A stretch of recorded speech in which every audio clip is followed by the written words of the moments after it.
வணக்கம். சங்கராந்திக்கு ரிலீஸ் ஆன படங்கள் ஒவ்வொன்றா ஓடிடியில் ரிலீஸ் ஆயாச்சு. வந்த படங்கள்லேயே ராஜா சாப் தான் ஃப்ளாப்புன்ற மாதிரி ஒரு டாக் வந்த படம். அதுக்கப்புறம் ரவி தேஜா படம். அதுக்கடுத்து இந்த நாரி நாரி நடும முராரி.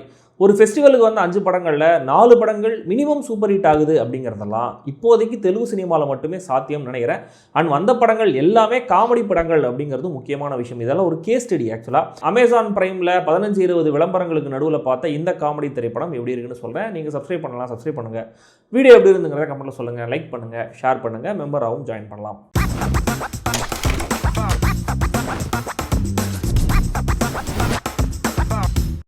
நாரி நாரி நடும முராரி ஓப்பன் பண்ணால் ஷர்வானந்த் அவரோட அப்பா நரேஷுக்கு அவங்க அப்பாவோட பாதி வயசில் இருக்கிற ஒரு சின்ன பொண்ணை கல்யாணம் பண்ணி வைக்கிறாரு. ஷர்வானந்தும் சாக்ஷியும் லவ் பண்ணுறாங்க.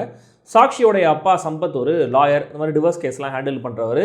நரேஷோடைய கல்யாணத்தை பார்த்துட்டு இப்படி ஒரு குடும்பத்துக்குலாம் என் பொண்ணை அனுப்ப மாட்டேன்ற மாதிரி அடம் பிடிக்கிறாரு. ஒரு கடத்தில் அவர் பொண்ணு அடம் பிடிக்கிறதுனால ஓகே சொல்லிடுறாரு. ஆனால் ரெஜிஸ்டர் மேரேஜ் தான் பண்ணுவேன், மண்டபத்தெலாம் பண்ண மாட்டேன் அப்படின்ற மாதிரி சொல்லிடுறாரு. ஆனால் இங்கே ஒரு சிக்கல் வருது. ஆல்ரெடி அதே ரெஜிஸ்ட்ரார் ஆஃபீஸில் அதே ரெஜிஸ்ட்ராருக்கு முன்னாடி ஷர்வானந்த் காலேஜ் டைம்லேயே சம்யுக்தா மேனனை கல்யாணம் பண்ணி அந்த மேரேஜ் ஃபெயிலியரும் ஆயிருக்கு. இந்த விஷயத்தை மறைச்சு தான் அவர் லவ்லாம் பண்ணி இப்போ கல்யாணம் வரைக்கும் வந்திருக்கு. ஸோ இந்த உண்மை வெளியே தெரியாமல் ஹீரோ எப்படி சமாளிக்கிறாரு, சம்யுக்தா யார், அந்த மேரேஜ் எப்படி ஃபெயில் ஆச்சு, பல பொய்கள், குழப்பங்கள், காமெடி கலாட்டாக்களுக்கு நடுவில் ஹீரோவும் ஹீரோயினும் ஒன்று சேர்ந்தாங்களா இல்லையா, இதுதான் இந்த படம்.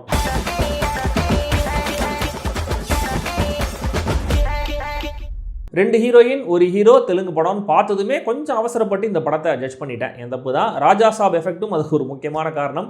ஆனால் இந்த படம் அந்த வழக்கமான ஒரு ஹீரோவை துரத்துற 2 ஹீரோயின்ஸ் அல்லது ஒரே நேரத்தில் 2 ஹீரோயினை பொய் சொல்லி லவ் பண்ணுற ஹீரோங்கிற அந்த ஸ்டோரி லைன் பக்கமே போகலை. அதுக்குன்னு டோட்டலாக ஃப்ரெஷ்ஷான கதையும் இது கிடையாது. ஆனால் ஸ்டார் காஸ்ட், இன்ட்ரெஸ்டிங்கான சில கேரக்டர்ஸ், அவங்க ஃபெமிலியரான சுச்சுவேஷனை ஃபேஸ் பண்ணும்போது அங்கே வர ஹியூமர்னு இதெல்லாம் இந்த படத்தை ரெஸ்கியூ பண்ணியிருக்கு. ஹீரோ என்னமோ ஷர்வானந்த் தான். ஆனால் அவர் அப்பாவாக நடிச்சிருக்கிற நரேஷோடைய கேரக்டர் தான் இந்த படத்தில் அதிக ஹியூமர் கண்டென்ட் கொடுக்குற ஆள். தன்னுடைய பையனோட சின்ன பொண்ணை லவ் பண்ணி கல்யாணம் பண்ண ஒரு கேரக்டராக, சுற்றி இருக்கிறவங்க என்ன கலாச்சாரம் செம்ம கான்ஃபிடென்ட்டாக ஷேம்லெஸ்ஸாக இவர் வலம் வர ஒவ்வொரு சீனுமே நல்ல ஹியூமர்.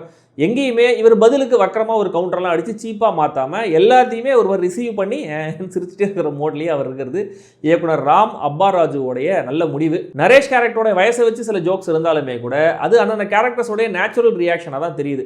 தென் வெண்ணலா கிஷோர் கேரக்டர் வர காட்சிகளும் செம்மையாக இருந்தது. நரேஷ், வெண்ணலா கிஷோர் 2 பேருமே ஆஸ் யூஷுவல் நல்ல டைமிங்லையும் பர்ஃபார்மன்ஸ்லையும் காமெடியை பக்காவாக டெலிவர் பண்ணியிருக்காங்க. கேரளா ஃப்ளாஷ்பேக், அங்கே வர மொழி பிரச்சனைங்கிற விஷயம் ஃப்ரெஷ்ஷாக இருக்குன்னா அங்கே வர ஃபைட்டும் லவ்வும் க்ளீஷே.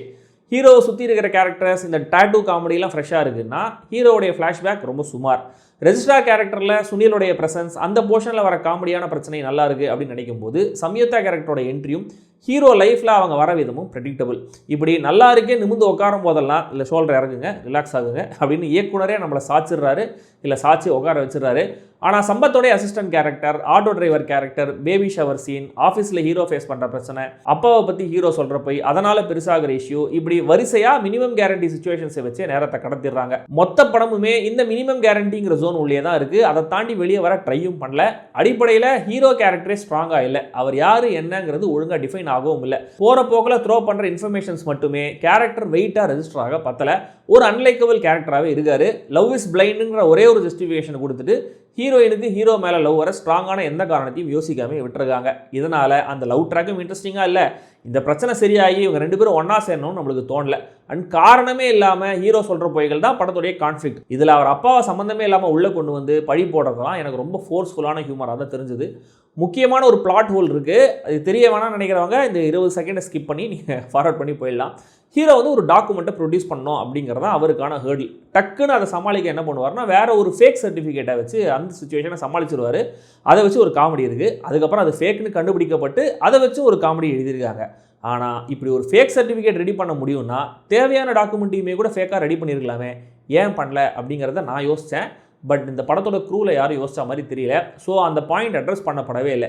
எனக்கு இந்த பிளாட் ஹோலை தாண்டி வரதே கொஞ்சம் கஷ்டமாக இருந்ததுனால செகண்ட் ஹாஃப் பெருசாக ஒர்க் ஆகலை. ஹீரோ ஷர்வானந்த் ஒரு காமிக்கல் ஹீரோவாக எக்ஸ்பெக்டேஷன்ஸை எக்ஸீட் பண்ணுற லெவலில் பர்ஃபார்ம் பண்ணியிருக்காரு. இன்ஃபேக்ட் அவர் பண்ணுற ஹியூமர் மொத்தமுமே இந்த படத்தில் இயக்குனருடைய கைடன்ஸில் இருந்து மட்டுமே வந்த மாதிரி இருந்தது. ஆனால் இயல்புலேயே காமிக்கல் ஆக்டராக இல்லாத ஒருத்தர் இவ்வளோ தூரம் கன்வின்சிங்காக புல் ஆஃப் பண்ணுறாருங்கிறது ஒரு பெரிய டாஸ்க் தான். So room for improvement but no major complaints. Sampath, Sunil, hero ஃப்ரெண்டாக வர சுதர்ஷன், சம்பத் அசிஸ்டண்டாக வர கெட்டப் சீனு, ஆட்டோ டிரைவராக வர சத்யா, நரேஷோடைய மாமனார் மாமியார் கேரக்டர்ஸ்னு எல்லாருமே படத்தோட நகைச்சுவையில் பார்ட்டிசிபேட் பண்ணியிருக்காங்க. ஹீரோயின் சாக்ஷி, சம்யுக்தா 2 பேருக்குமே சுத்தமாக நடிக்க வரல, ஸ்ட்ரிக்ட்லி பிலோ ஆவரேஜ் பர்ஃபார்மன்ஸ். ஆனால் நரேஷ் ஒய்ஃபாக வர சிரி கன்வின்சிங்காக இருந்தாங்க. ப்ரொடக்ஷனாக டிபிக்கல் கலர்ஃபுல் தெலுங்கு ராம்காம் லுக்கில் தான் படம் இருக்குது. எனக்கு பெரிய ஏமாற்றம் விஷால் சந்திரசேகரோட இசை தான். பாடல்கள் எதுவுமே மனசில் நிற்கலை. பின்னணி இசையெல்லாம் சீரியலுக்கு போகிற ஸ்டாண்டர்டில் போட்டு வச்சிருக்காரு. ஸோ மியூசிக்கல் ஆஸ்பெக்டில் கொஞ்சம் கான்சன்ட்ரேட் பண்ணியிருக்கலாம். மொத்தத்தில் இந்த நாரி நாரி நடும முராரி ஒரு ஓகேவான ஹார்ம்லெஸ் ரொமான்டிக் காமெடி திரைப்படம். அமேசான் பிரைமில் தமிழ் டப்பிங்லையும் இருக்குது. விருப்பம் இருக்கிறவங்க ட்ரை பண்ணுங்கள். பழைய காமெடி படங்களை கேடிவியில் பார்க்குற ஃபீலில் குடும்பத்தோடய பார்க்கலாம்.